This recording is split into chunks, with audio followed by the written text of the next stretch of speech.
Price Cycles, Part 2. This is a follow-up to my video on support and resistance price cycles. When I made the first price cycles video, I knew it would be controversial, and some wouldn't believe or would misunderstand the point I was trying to make. The point of my video was not to try and say amateurs can't see support or resistance lines, or that they cannot see ranges.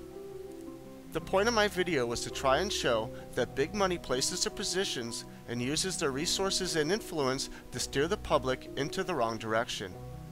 Trading is a zero-sum game. For someone to win, someone else has to lose. If you make money, someone else lost it.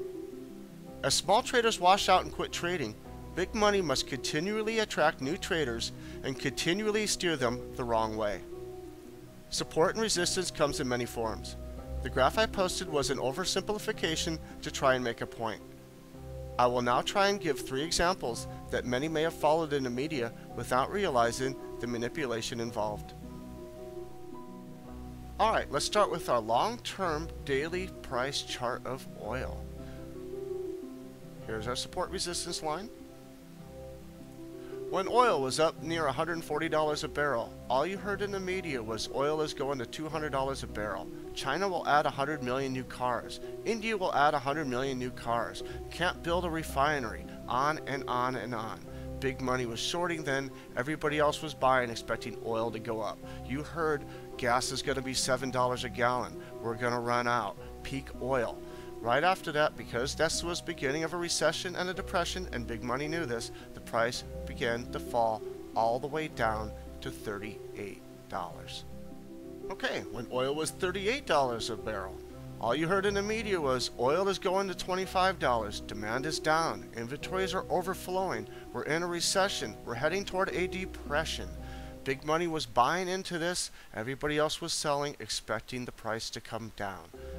Right after this, oil proceeded to climb right back up to 80. Alright, let's move over to gold. Here is a long-term daily price of gold.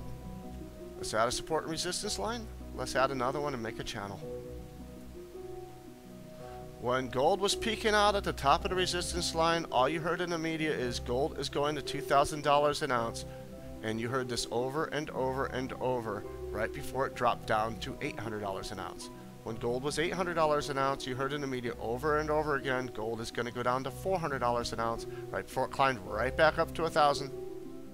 Here's another example of how the media manipulates the markets, and I'm focusing on a long-term daily chart of Bank of America. And what I want to do is focus on this area right in here, especially this long green spike. This was right after Washington Mutual and Wachovia got nationalized. And there was a big fear that all the banks would get nationalized. At the time, Bank of America was right up here in the 20s. Bloomberg brought out one analyst, economist, and expert after another, after another, after another that said things like, well, if there's one bank that will pull through all of this, it's Bank of America. Really, they'll come out of this ahead because they'll pick up customers from the other banks that go out of business. Right now, the price is really cheap because Bank of America only dropped when the other banks fail. Anyone getting in now will pick up the stock cheap. I think it'll be over $60 next year. I mean, this isn't Bank of Next Door, it's Bank of America, one of the biggest banks in the world. They aren't going anywhere. I would say in a long-term portfolio, one would want to hold a company like Bank of America. On and on, expert after expert, day after day, saying the same thing until the truth came out and price dropped down to 3. While the analysts on TV were telling you it is a good time to buy Bank of America, big money was selling Bank of America and shorting the position very heavily. They need buyers when they sell to keep the price up. Otherwise, their selling strength will push the price down and they won't get a very good price for it.